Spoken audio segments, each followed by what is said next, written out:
மாட்டு சாணி பார்த்திருக்கேன். இது என்னடா சாணி மாடு? இத மாடுன்னு கூட ஒத்துக்கலாம். ஆனா எதுக்கு 3 முட்டை போட்டிருக்காங்கன்னு தெரியலையே. இது என்னவா இருக்கும்? எந்த பக்கம் பார்த்தாலும் கண்டுபிடிக்க முடியலையே. இது என்னடா கொடுமை? மாட்டை பொங்கல் வைக்குது. பாக்குறவ குழம்பிட கூடாதுன்னு மாடுன்னு எழுதி வச்ச அந்த மனசு இருக்கே, அதான் கடவுள். குத்து மதிப்பா இத மாடுன்னு கூட ஏத்துக்கலாம். அந்த கண்ணுக்குட்டி நினைச்சாதான் கண்ணு கலஞ்சது. ஓ, இலையில இருக்க சாப்பாட எறும்பு சாப்பிட வருதா? இது என்ன பிரமாதம்? இதை விட ஸ்பெஷல் ஐட்டம் ஒண்ணு இருக்கு. இந்த கோலத்தை பார்த்ததுக்கு அப்புறம் தான் நிறைய பொங்கல் சாப்பிடணும்னு தெரியுது. இதெல்லாம் மாடுங்க பார்த்தா மாடுங்களே சூசைட் பண்ணிக்குமே. அட்ட கடவுளே, மாடோட மடி பின்னாடியில இருக்கு. இது என்ன ஜீவராசினே தெரியலையே.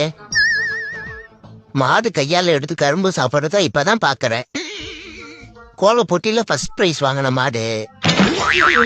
ஐ, குட்டி டைனோசர். பாசு மண்டையா, மாட்டு பொங்கல் அடிக்க மாடு வரிடானா?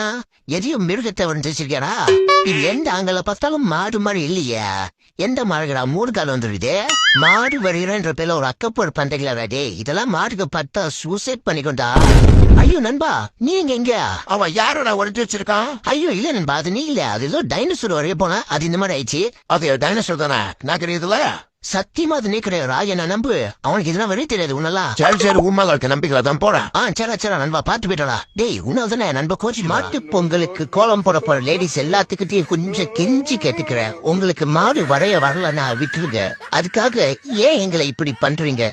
எனக்கே என்ன பார்த்தா பயமா இருக்கு. ஹாப்பி மாட்டு பொங்கல்.